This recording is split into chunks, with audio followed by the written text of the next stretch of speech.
मेरा नाम सोनिया है। मैं एक नर्स हूँ। बाहर से देखने वालों को मेरी ज़िंदगी बिल्कुल सामान्य लगती है।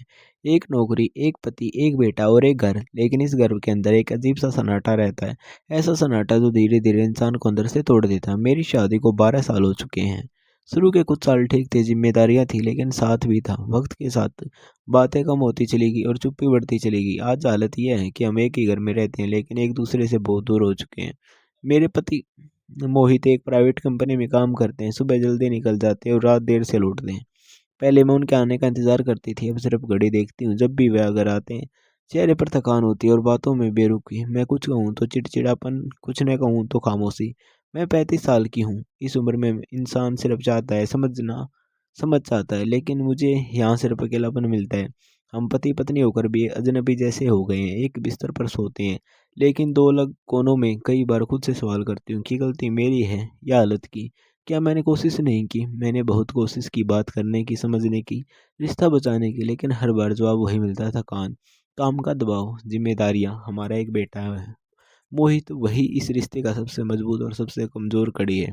उसी के लिए हम अब तक एक साथ हैं। उसी के नाम पर एक हर सवाल टाल दिया जाता है। बेटा हॉस्टल में पढ़ता है। छुट्टियां में जब वह घर आता है तो कुछ दिनों के लिए सब ठीक दिखने लगता है। जैसे ही वह जाता है, घर फिर से खाली हो जाता है। उस रात भी कुछ ऐसा ही था। घड़ी में 12 बज चुके थे। मोहित अब तक घर नहीं आए थे। मैं बेचैनी से कमरे से हाल तक चक्कर लगा रही थी। कई बार फ़ोन उठाया, नंबर डायल किया, फिर काट दिया। 12 साल के रिश्ते में अब इतना भी हक नहीं बचा कि मैं पूछ सकूं कि वह कहाँ है। मन में एक अजीब ख्याल आने लगा, कहीं वह किसी और से तो बात नहीं कर रहे हैं, कहीं उनकी ज़िंदगी में कोई और तो नहीं है। मैं खुद को समझाती रही, लेकिन दिल मानने को तैयार नहीं था। तभी दरवाजे की घंटी बजी। मैंने जल्दी से दरवाज़ा खोला। सामने मोहित खड़े थे, चेहरे पर थकान और आंखों में दूरी। उन्होंने अंदर आते ही फ़ोन उठाया और किसी से कहा कि मैं पहुंच गया हूँ, तुम ठीक हो ना? ये सुनकर मेरे दिल में अजीब सी हलचल हुई। उन्होंने मेरी तरफ देखा तक नहीं, फ़ोन काट कर बस इतना कहा, खाना फ्रिज फ्रिज में रख देना, मैंने खा लिया है। उस पल मुझे बहुत बुरा लगा। मैंने कहा, यह बात फ़ोन पर भी बता सकते थे। उन्होंने झुँझलाकर कहा, मुझे बहस नहीं करनी, मैं बहुत थका हूँ। इस छोटी सी बात पर फिर वहीं बहस शुरू हो गई, जो अब हमारी रोज़ की आदत बन चुकी थी।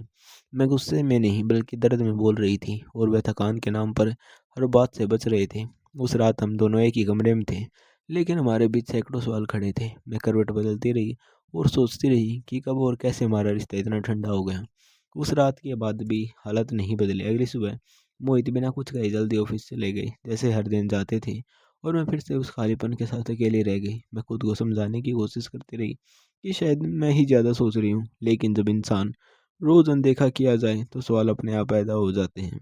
मैं काम पर निकल गई।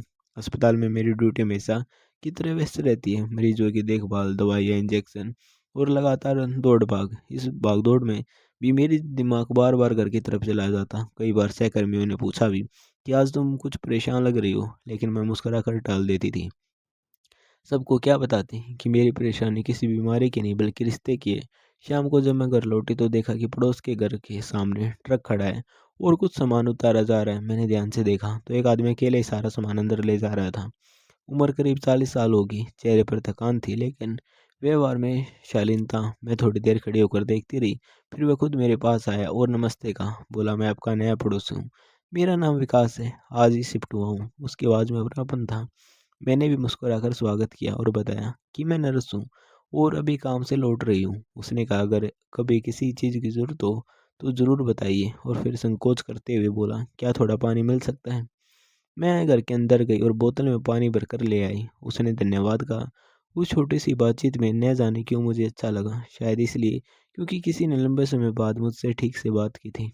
अगले दिन जब मैं काम से लौटी तो देखा कि विकास ने अपना घर लगभग सेट कर लिया था। जाने क्यों मेरे मन में एक अजीब सा जिज्ञासा हुई। मैं हालचाल पूछने उसके दरवाजे तक चली गई।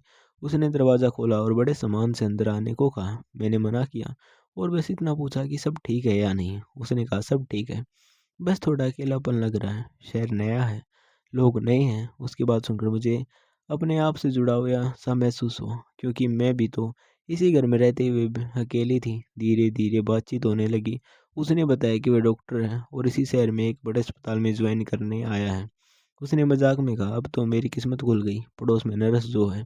उसकी बात सुनकर मैं हंस पड़ी। न जाने कितनों दिनों बाद मैं दिल से हंसी थी। उस हंसी में कोई दिखावा नहीं था। घर लौटकर भी मेरा मन हल्का लग रहा था, लेकिन जैसे ही रात हुई और मोहित देर से आए, वही सन्नाटा फिर लौट आया। फ़ोन पर बात करते हुए वे अक्सर कमरे से बाहर चले जाते थे और मैं बस दूर से देखती रहती थी। शक अब धीरे-धीरे यकीन में बदलने लगा था।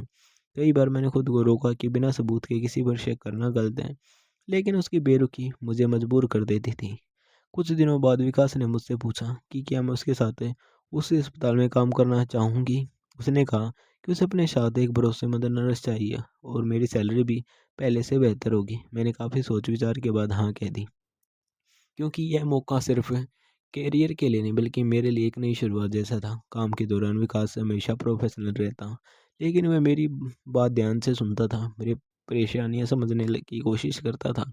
उसके साथ रहते हुए मुझे ऐसा महसूस होने लगा जैसे कोई मुझे इंसान की तरह देख रहा है, और उधर मेरे पति और मेरे बीच दूरी और बढ़ती जा रही थी।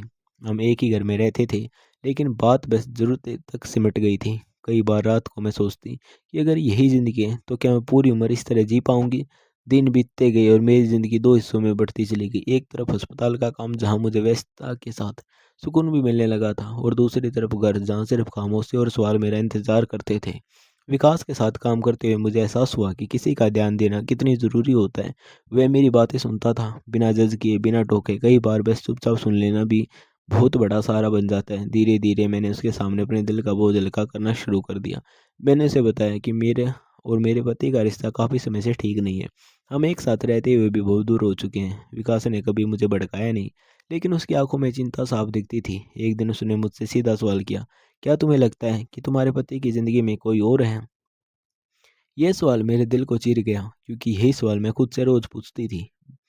मैंने कहा, मुझे नहीं पता, लेकिन उनका व्यवहार मुझे डराता है। वे देर से आते हैं, फ़ोन छुपाकर बात करते हैं और मुझसे दूरी बनाए रखते हैं। विकास ने कहा, कई बार लोग सच छुपाने के लिए दूरी बना लेते हैं। उसकी बातों ने मेरे मन के डर को और गहरा कर दिया। उधर मोहित का रवैया दिन प्रतिदिन बदलता जा रहा था। वह मुझसे बात करने से बचते थे, और अगर मैं कुछ पूछती तो नाराज़ हो जाते थे। एक रात हिम्मत करके मैंने उससे पूछ ही लिया, क्या उनकी ज़िंदगी में कोई और है? उन्होंने गुस्से में कहा कि मेरा दिमाग में हमेशा गलत ख्याल ही क्यों आते हैं, और बिना जवाब दिए सो गए। उस रात मैं देर तक जागती रही और सोचती रही कि अगर वह सच में कुछ छुपा रहे हैं तो मुझे सच जानने का हक है। अगले दिन अस्पताल में भी मेरा मन नहीं लग रहा था। विकास ने मेरी हालत देखी और पूछा तो मैं खुद को रोक नहीं पाई और रो पड़ी। मैंने पहली बार किसी के सामने खुलकर कहा कि मैं अंदर से कितनी टूटी हुई हूँ। विकास ने बस इतना कहा कि कोई भी इंसान हमेशा अकेले लड़ते लड़ते थक जाता है और कभी कभी सहारे की ज़रूरत होती है। उसकी ये बात मेरे दिल को छू गई, लेकिन उसी पल मुझे डर भी लगा कि कहीं मैं किसी गलत राह पर तो नहीं बढ़ रही हूँ। कुछ दिनों बाद विकास ने मुझसे कहा कि उसने अपने स्तर पर थोड़ा पता किया है, और उसे लगता है कि मोहित का नाम एक महिला के साथ जुड़ा हुआ है। उस महिला का नाम शीतल है। यह सुनकर मेरे पैरों तले ज़मीन खिसक गई, क्योंकि यही नाम मैंने कई बार मोहित की बातचीत में सुना था। अब मेरा शक को जैसे एक नाम मिल गया था, लेकिन मेरे मन में एक सवाल भी था कि विकास को यह सब कैसे पता चला? क्या वह सच कह रहा था या सिर्फ मेरे डर को और बढ़ा रहा है? मैं इन सवालों में उलझी हुई थी, और इसी उलझन में मैंने कई ऐसे फैसले लिए जिनके बारे में मैंने पहले कभी सोचा भी नहीं था। शीतल का नाम सुनने के बाद मेरे मन की शांति पूरी तरह खत्म हो चुकी थी। मैं बाहर से सामान्य दिखने की कोशिश करती, लेकिन अंदर ही अंदर हर पल उथल पुथल चलती रहती थी। मुझे यह समझ नहीं आ रहा था कि सच क्या है और भरम क्या है। मैं अपने पति से सवाल करना चाहती थी, लेकिन हर बार डर लगने लगता था कि कहीं बात और बिगड़ न जाए। उधर विकास मुझे लगातार संभालने की कोशिश करता था। वह कहता था कि बिना सच जाने खुद को दोषी मत मानो, लेकिन जब रोज किसी अपने की बेरुखी सहनी पड़े तो इंसान खुद को ही दोष देने लगता है। मोहित अब पहले से भी ज़्यादा चुप रहने लगा था। रात को घर आते, खाना खाते और बिना मुझसे बात किए सो जाते थे। कई बार मैं सामने बैठी रहती और वे मोबाइल में लगे रहते। मुझे लगता जैसे मैं उनके लिए मौजूद ही नहीं हूँ। एक दिन मैंने फिर से हिम्मत उठाकर उनसे बात करने की कोशिश की। मैंने कहा, मोहित, क्या हम दोनों बैठकर शांति से बात नहीं कर सकते? उन्होंने बिना मेरी तरफ देखे कहा, अब बात करने को बचा ही क्या है? तुम हर समय शक ही करती रहती हो। उनकी यह बात सुनकर मेरा दिल पूरी तरह टूट गया, क्योंकि मैं शक नहीं कर रही थी, मैं सिर्फ सच जानना चाहती थी। उस दिन के बाद मैंने भी चुप रहना सीख लिया। मैं समझ गई थी कि जब सामने वाला सुनना ही नहीं चाहता तो बोलने का कोई मतलब ही नहीं रहता। अस्पताल में मेरी हालत और ख़राब होने लगी थी। कई बार दवाइयाँ देते वक्त भी मेरा ध्यान भटक जाता था। विकास ने यह सब नोटिस किया और एक दिन मुझे बाहर बैठा कर कहा कि तुम खुद को ख़त्म कर रही हो, किसी और की गलती की सज़ा खुद को मत दो। उसकी बात में सच्चाई थी, लेकिन उस वक्त मेरे पास कोई रास्ता नहीं दिख रहा था। उसी दिन शाम को विकास मुझे घर छोड़ने आया। रास्ते में उसने कहा कि कभी कभी जिंदगी में ऐसे मोड़ पर लाकर खड़ा कर देती है जहाँ सही और गलत साफ नजर नहीं आता, लेकिन इंसान को खुद के लिए खड़ा होना पड़ता है। उसकी बातों ने मुझे सोचने पर मजबूर कर दिया, क्या मैं सिर्फ रिश्ते को बचाने के नाम पर खुद को खो रही हूँ। घर पहुंचकर मैंने मोहित को देखा, वह तैयार हो रहे थे बाहर जाने के लिए। मैंने पूछा, इतनी रात को कहाँ जा रहे हो? उन्होंने कहा, जरूरी काम है, और बिना कुछ और बोले निकल गए। उस पल मुझे पहली बार एहसास हुआ कि मैं इस रिश्ते में बिल्कुल अकेली हूँ। उस रात मैं बहुत रोई, लेकिन उन आंसुओं में सिर्फ दर्द नहीं था बल्कि एक फैसला भी छुपा हुआ था। मैं अब यूं चुप रहकर सब सहने वाली नहीं थी। मुझे या तो सच्चा ये था या आज़ादी। अगले दिन मैंने मोहित से साफ कहा कि अगर उनके दिल में मेरे लिए कुछ नहीं बचा तो मुझे सच बता दें, क्योंकि इस अधूरे रिश्ते में घुट रही हूँ। उन्होंने कहा, कोई सीधा जवाब नहीं दिया, बस इतना कहा कि वह बहुत दबाव में है और उन्हें वक्त चाहिए। लेकिन मैं समझ चुकी थी कि यह वक्त नहीं बल्कि टालने का तरीका है। उस दिन मैंने पहली बार अपने लिए सोचना शुरू किया। उस दिन के बाद मेरे अंदर कुछ बदल चुका था। मैं अब हर बात को सहने वाली सोनिया नहीं रही। मैंने तय कर लिया था कि या तो इस रिश्ते को सच्चाई के साथ आगे बढ़ाऊंगी या फिर खुद को आज़ाद कर लूंगी। कुछ दिनों तक मैंने मोहित से कोई बात नहीं की, उन्होंने भी कोई कोशिश नहीं की। ये चुप्पी ही मेरे लिए सबसे बड़ा जवाब थी। एक रात जब वह देर से घर आए तो मैंने उन्हें साफ साफ कह दिया कि मुझे अब अधूरी ज़िंदगी नहीं जीनी। मैं जानना चाहती हूँ कि शीतल कौन है और तुम्हारी ज़िंदगी में उसकी क्या जगह है। मेरे सवाल पर वह कुछ देर चुप रहे, फिर उन्होंने कहा, शीतल उनके डॉक्टर है और वह कुछ समय से इलाज करवा रहे हैं, लेकिन उन्होंने कभी यह नहीं बताया कि किस बात का इलाज। यह अधूरा जवाब मेरे भरोसे को और कमज़ोर कर गया, क्योंकि अगर सच इतना ही सीधा होता तो वह मुझे पहले ही बता कर सकते थे। मैंने उनसे कहा कि भरोसा तभी बचता है जब बात की जाए, चुप्पी रिश्तों को नहीं बचाती। उन्होंने बस इतना कहा कि वे बहुत थक चुके हैं और अब बहस नहीं करना चाहते।